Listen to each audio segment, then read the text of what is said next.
What happens when two of the most opinionated women in the media landscape collide on live television? What unfolds when American daytime TV royalty clashes with a British duchess turned celebrity over questions of privilege, truth, and public image? Well, if you tuned into The View last Friday, you already know. And if you didn't, sit tight, because what happened on that stage wasn't just a headline-grabbing spat. It was a full-blown cultural moment.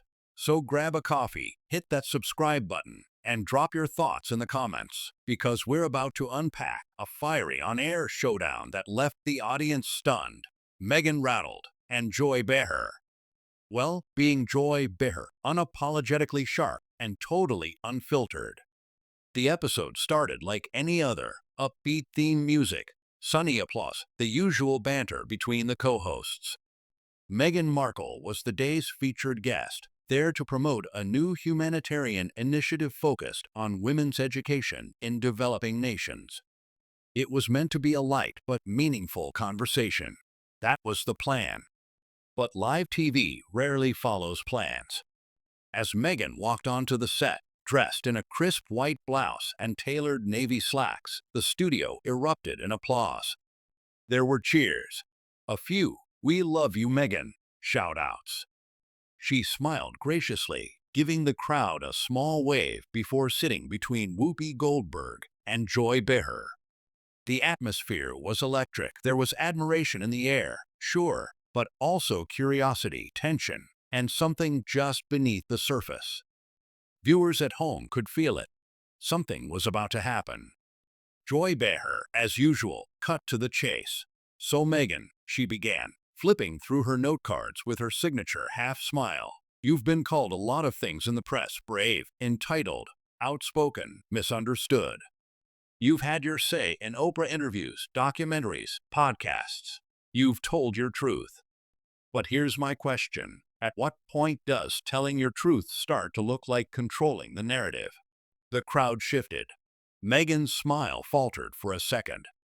This wasn't the soft pitch she might have expected.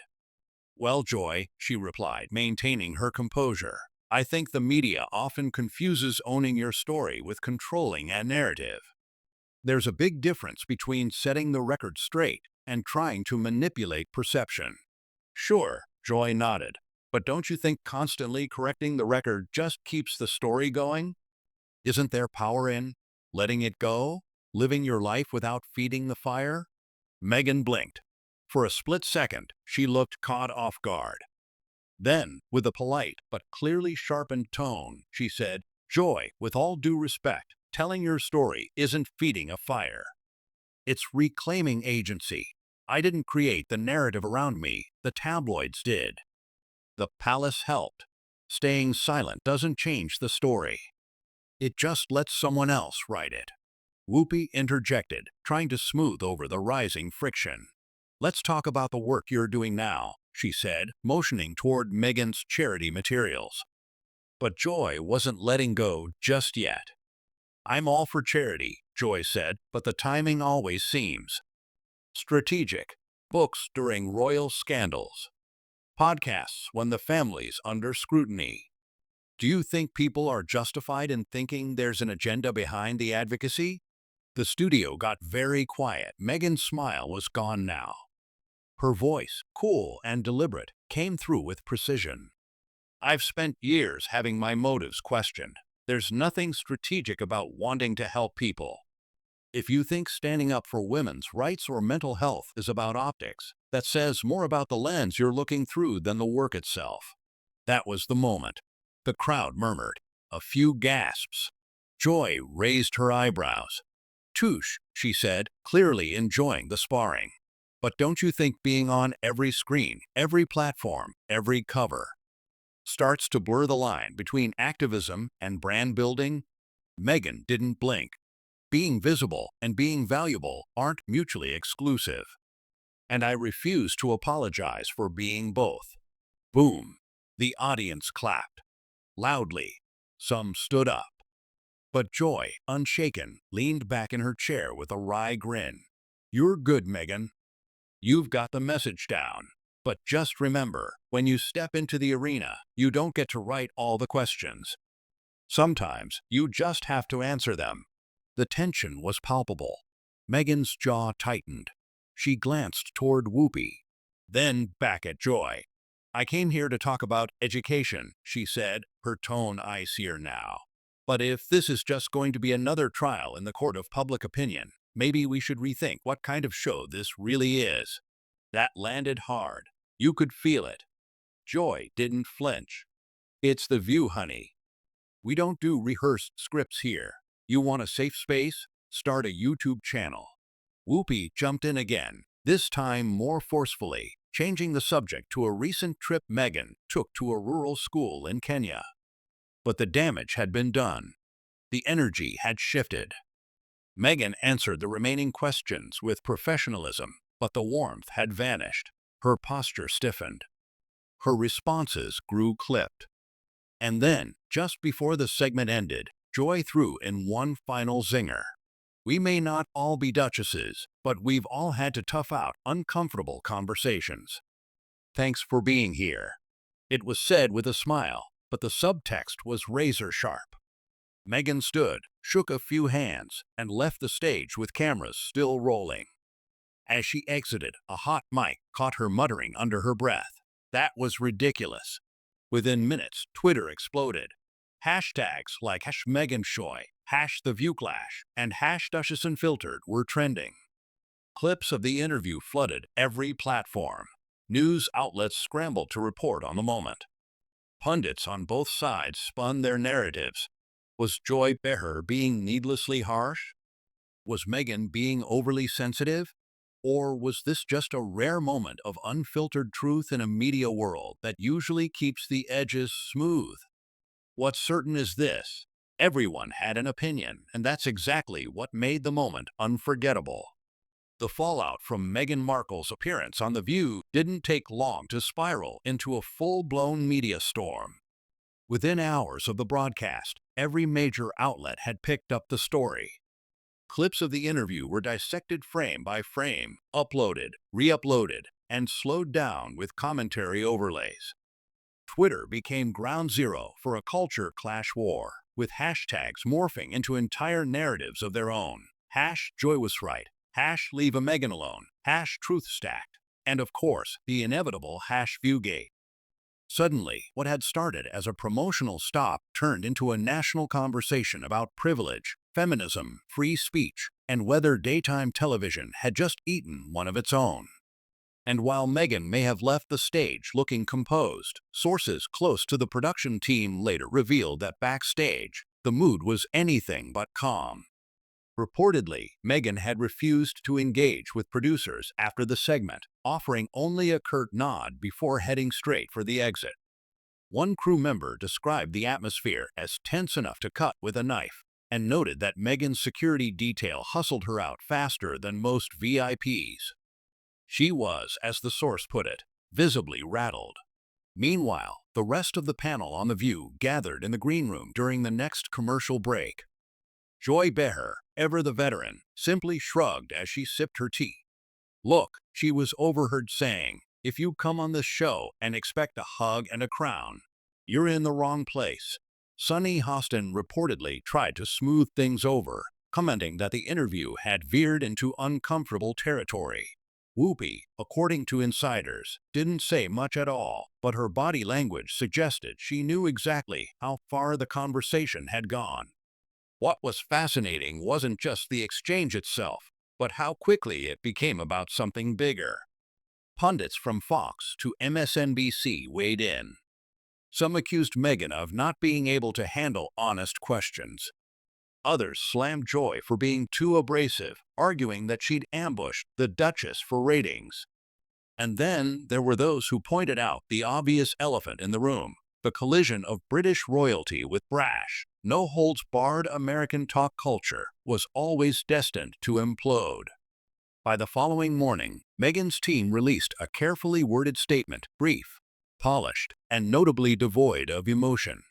The Duchess of Sussex was honored to appear on The View to discuss her advocacy for women's education and equity. It read, While the conversation took unexpected turns, she remains committed to using her voice to uplift those who are unheard. That was it. No mention of joy. No acknowledgement of tension. It was pure PR speak, and it only fueled the fire. Meanwhile, Joy Behar did what Joy always does. She went live the next day and doubled down. "You know, I respect Meghan," she said during the opening of the next View episode, her tone neutral but unmistakably firm. "But if you're going to enter the arena, you better be ready for a few punches. This isn't Buckingham Palace. This is daytime television. We ask questions. That's the gig." And just like that, Joy had framed the whole incident in classic gladiator terms. The arena, the battle, the punches. It wasn't just TV anymore. It was theater, and Meghan, whether she liked it or not, had been cast in a starring role she didn't audition for. That same week, a trending op-ed in The Atlantic took things a step further. What we saw on The View was not just a clash of personalities. It read. It was a generational, cultural, and political showdown. Meghan Markle represents a modern form of royalty, one that trades tiaras for TED Talks and inherited titles for curated activism. But Joy Behar represents something older, perhaps tougher, the working class, New York-bred truth-teller who sees through Polish and demands authenticity, even if it stings. The writer argued that Meghan had walked into a lion's den expecting applause and gotten growled at instead, and that the reaction revealed just how divided audiences have become over what they want from public figures. Do we want our celebrities to be polished or passionate? Do we expect grace, or do we demand grit? And when someone dares to speak their truth, who gets to challenge it, and how? That final question echoed across social media, especially among younger fans. On TikTok, Gen Z creators rallied to Meghan's defense. They posted clips showing her poised responses, her insistence on having her voice heard, her refusal to back down. Many called her a class act. But over on YouTube, a different set of influencers were slicing up the interview, pointing out perceived contradictions, highlighting Joy's jabs, and accusing Meghan of being thin-skinned. It was a digital tug-of-war, with every frame becoming a weapon in the battle for narrative control. Behind the scenes, sources in Meghan's camp began quietly expressing their frustration with the interview. One unnamed advisor reportedly told Page 6, "We knew there would be tough questions, but this felt more like a takedown than a talk show." Meghan came to speak about education. She wasn't given that space. But if Meghan had hoped for a wave of sympathy, the response was more divided than expected. Even some longtime supporters were left wondering, had she overplayed her hand? Was the interview really an ambush, or was it simply a rare moment of someone pushing back? For Joy Behar, the answer was clear. "We've had everyone from presidents to pop stars in that seat," she said in a follow-up interview with a Hollywood reporter. "We treat them all the same." Meghan didn't get special treatment, and she didn't get harsh treatment. She got questions. That's what journalism looks like, even when it wears lipstick. It was a mic drop moment, one that only added to Joy's legend and further complicated Meghan's. The truth is, The View is no stranger to viral moments. But this one hit differently. It exposed the raw nerve at the heart of modern celebrity, the demand to be seen as both vulnerable and infallible. Meghan Markle has crafted an image rooted in resilience and self-expression. But when that image is challenged, even by someone as seasoned as Joy Behar, the cracks begin to show. And those cracks, fair or not, become headlines. And so, as the episode faded into the digital ether, living on in reaction videos and late-night monologues, one thing became crystal clear. Whatever Meghan expected when she agreed to sit at that table, it wasn't what she got. What she got was America's unfiltered reality, loud, blunt, opinionated, and unforgiving. Not unlike Joy Behar herself. As the dust continued to settle, Meghan's PR team found themselves walking a delicate tightrope. Behind closed doors, discussions were happening with media consultants, strategists, and brand advisors. The incident on The View wasn't just an awkward moment anymore. It had become a brand crisis. Every decision now had to be calculated. Should she respond directly? Should she book another interview to clarify her side of the story? Or was silence the better option? What made the situation even more volatile was the perception that Meghan had been blindsided. She had gone in with prepared talking points: education, women's rights, and a new initiative she had planned to announce. But Joy Behar had veered completely off script. And to Meghan, that wasn't just unprofessional, it felt like a betrayal. Sources close to the Duchess said she had been assured the tone would be supportive, if not lighthearted. But television is not the palace. Agreements are loose, and loyalty is fleeting when the cameras are on. And Joy Behar? She wasn't budging an inch. "I didn't embarrass her," she said in an impromptu sidewalk interview the day after the broadcast. She embarrassed herself. If you're gonna call yourself a public figure, act like one. It was vintage Joy, unapologetic, cutting, and fiercely confident in her role as the Inquisitor-in-Chief. Back online, the story only kept evolving. Viral edits of the segment were now adding in slow-motion reactions, exaggerated sound effects, and side-by-side facial expressions.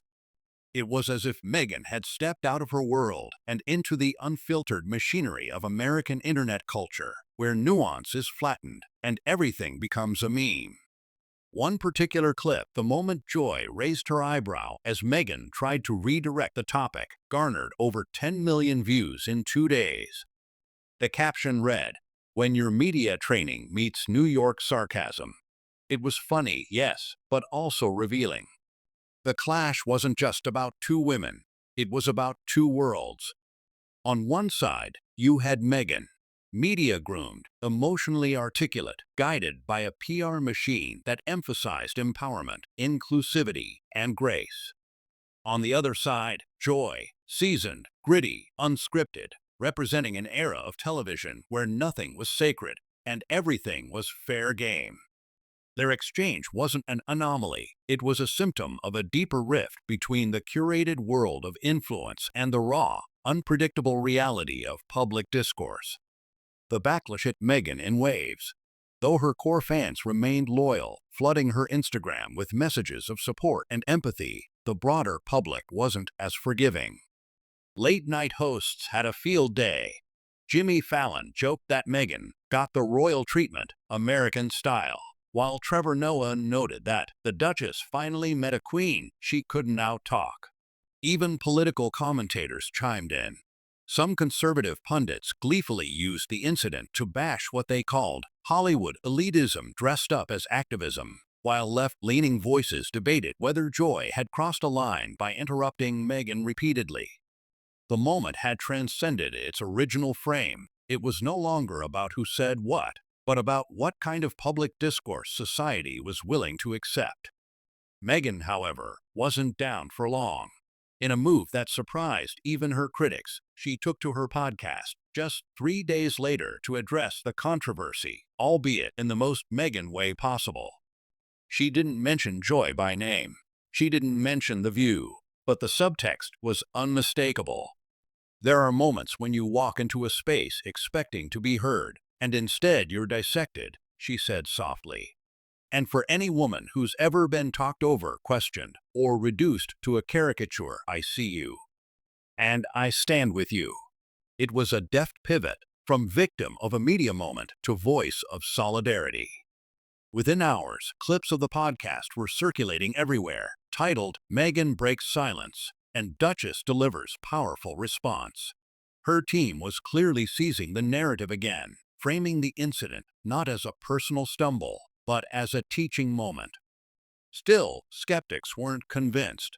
She didn't answer a single tough question, one YouTube commentator pointed out. She's great at talking around issues, not through them. Others accused her of using coded language to attack Joy without taking accountability for her own defensiveness. The debate raged on, feeding into a media cycle that showed no signs of slowing. Meanwhile, Joy continued her usual schedule on The View, untouched and unfazed. If anything, her following grew. A fan-made t-shirt started circulating online reading, "Joy Don't Bow to Crowns," and by week's end, it had completely sold out.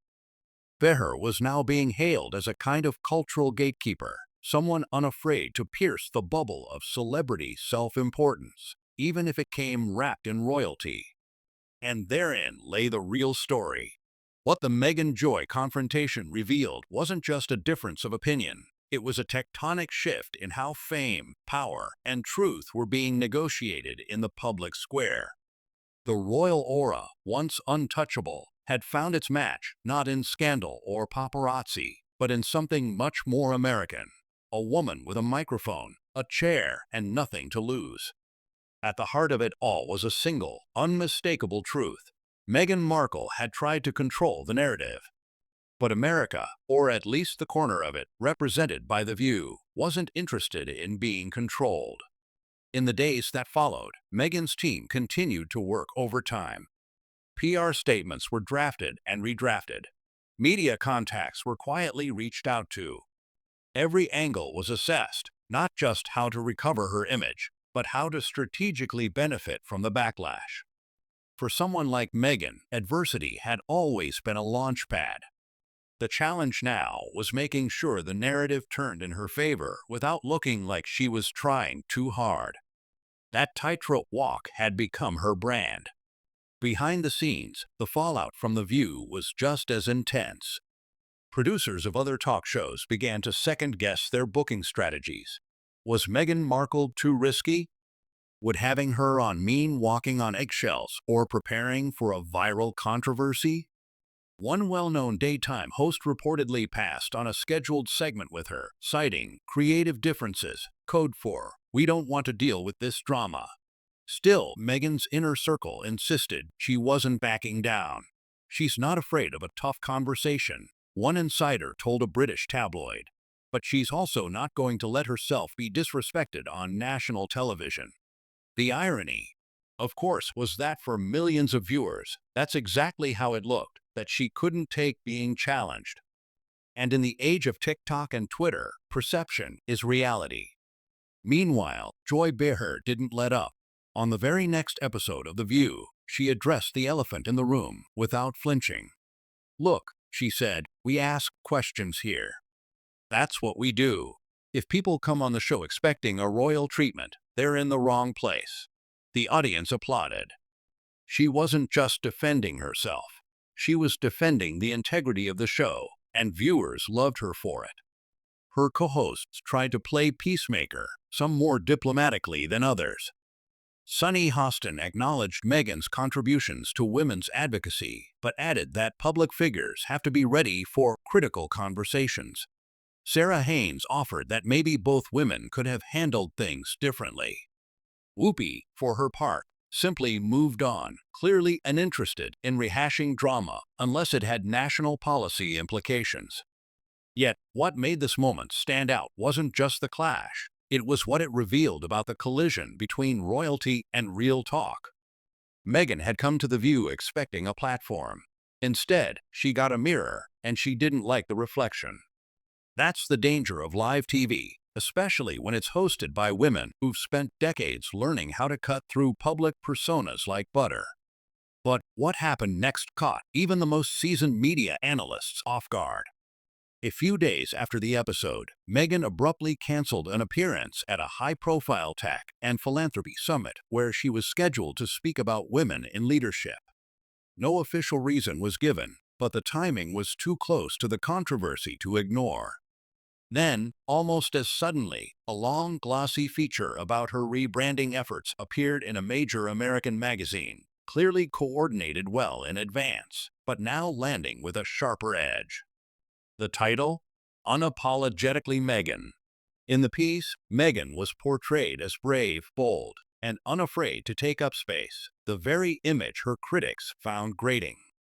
But this wasn't for them. This was for the faithful, the audience that saw her not as a celebrity, but as a survivor, a woman constantly under fire simply for speaking her truth. The lines had been drawn. and they were getting deeper. Online, the camps hardened. Hashtags like #TMeghan and #JoyWasRight trended for days, with each side accusing the other of hypocrisy, bias, or blind loyalty. Even journalists couldn't help but comment, debating whether Meghan had been unfairly grilled or simply asked the kind of questions every public figure should be able to handle. Then came the final twist, the unexpected cherry on top of a media circus. A leaked email, supposedly from a producer at The View, hinted that Meghan's team had tried to vet the questions in advance. "They wanted us to avoid anything too personal," the message read, "especially anything that could reflect negatively on her work with the Royal Foundation or her family." Whether true or not, the story exploded. Suddenly, Meghan wasn't just seen as rattled. She was accused of trying to control the very press she claimed had victimized her. And so, in one disastrous week, a single appearance had unraveled months of careful branding. The woman who had once captivated both British and American audiences with her grace and grit had walked into a storm, and instead of weathering it, she had tried to outrun it. The lesson: America doesn't do crowns, it does character. And character is built not in interviews, but in how one handles criticism. Meghan, for all her eloquence and training, had failed to anticipate what Joy Behar represents: the unscripted conscience of American talk. As the headlines slowly moved on and newer controversies took over, Meghan Markle was left to regroup again. Her influence wasn't gone, but it had shifted. The public had seen behind the curtain, even just briefly, and what they saw wasn't quite what they'd been sold. And somewhere in a Manhattan studio, Joy Behar likely smiled. Not because she embarrassed a duchess, but because she did what she always does: she asked the question that no one else dared to ask. And when the answer didn't land well, she didn't flinch. She just leaned in.